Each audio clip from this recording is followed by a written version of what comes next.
The Day of Judgment in Christianity and Islam. The end of the world, or the beginning of accountability? Introduction. Why does humanity fear the end? From the very beginning of history, humanity has asked the same question. Will this world last forever? Empires rose believing they were eternal. Kings ruled as if power could not fade. Civilizations assumed their foundations were unbreakable. And yet, all of them fell. Because deep down, every human being knows one uncomfortable truth. Everything ends. Youth ends. Power ends. Life ends. But what happens after? This is where the idea of the Day of Judgment emerges, not as a myth, not as a fantasy, but as a response to humanity's deepest moral anxiety. And remarkably, the world's two largest faith traditions, Christianity and Islam, deliver a strikingly similar message. This world is not the final chapter, and nothing you do is forgotten.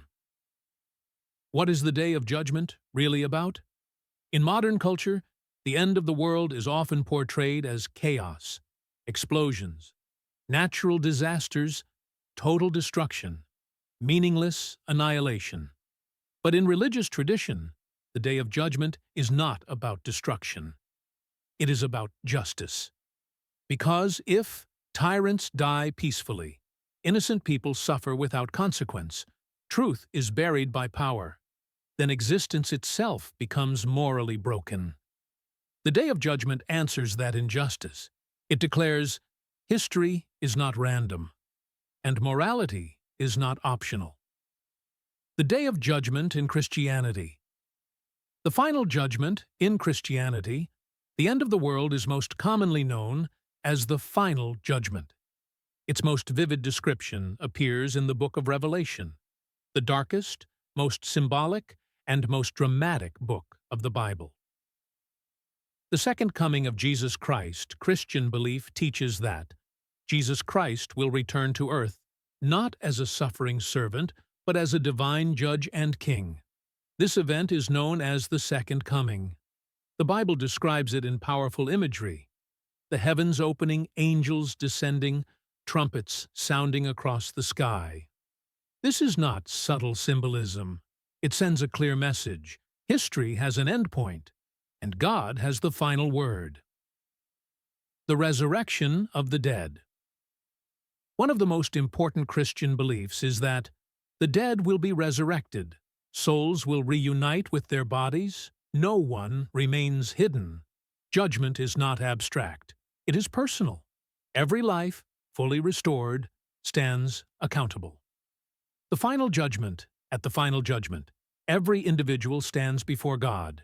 Every action is revealed. Nothing remains secret. A crucial misconception is often corrected here. Christianity does not teach that salvation is based on words alone. The Bible repeatedly emphasizes faith without works is dead.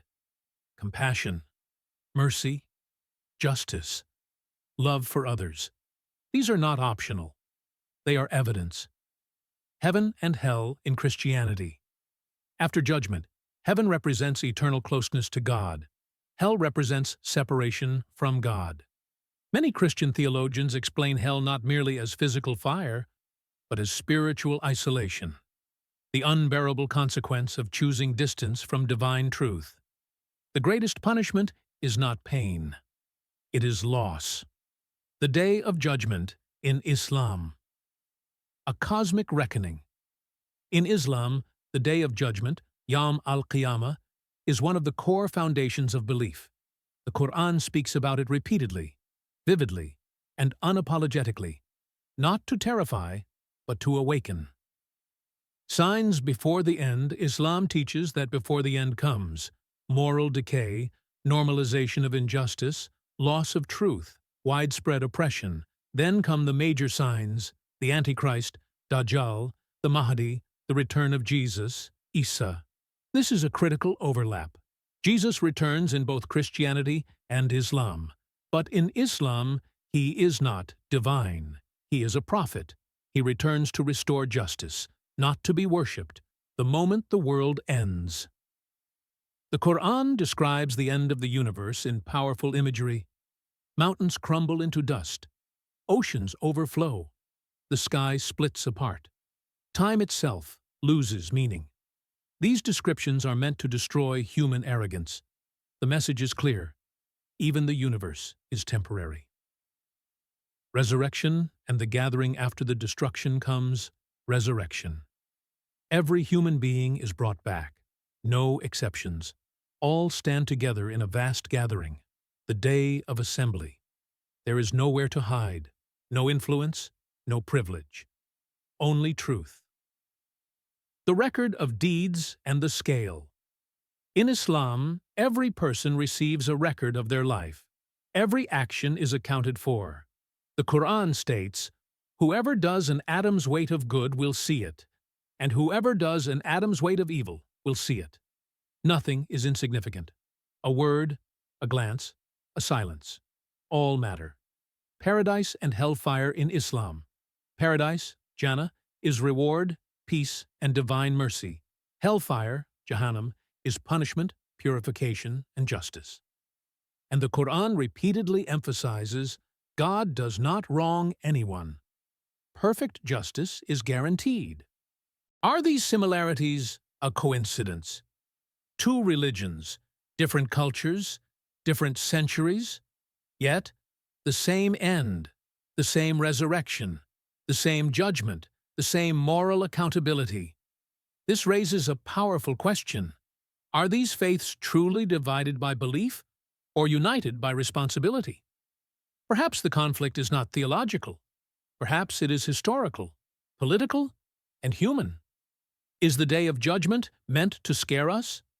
Popular culture portrays Judgment Day as fear. Religion presents it as meaning. It says, evil is temporary. Justice is inevitable. Truth survives power without judgment. Morality collapses. With judgment, every action matters. Why does this matter today? Because the modern world is exhausted. War, inequality, silenced victims, unpunished crimes. People ask, will anyone ever be held accountable? The Day of Judgment answers, yes. Conclusion. The real question. This video did not tell you which religion is correct. It did not ask you to choose a side or to inherit a certainty that someone else handed down to you. Instead, it asked something far more uncomfortable. If everything is recorded, not just words, but intentions, not just actions, but silences, then how are we living today? Because perhaps the Day of Judgment is not only about the end of the world. Perhaps it is about the end of excuses, the end of blaming history, the end of hiding behind tradition, the end of saying, this is what I was taught, instead of, this is what I chose. Maybe judgment is not a sudden moment in the future, but a slow mirror held up to every life.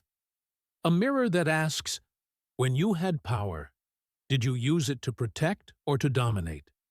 When you had knowledge, did you seek truth or comfort? When you encountered someone different from you, did you respond with curiosity or fear?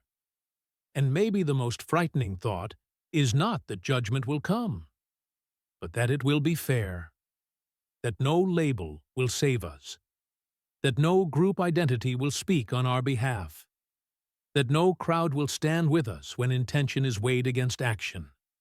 Only what we did. Only what we ignored. Only what we justified. Because if God is truly just, then justice will not ask what you claim to believe. It will ask how that belief shaped the way you treated others. So, the real question is not which religion is right. The real question is, if truth is watching, if conscience is recording, if nothing meaningful is forgotten, who are we becoming when no one is applauding and no one is afraid of us? That answer is already being written.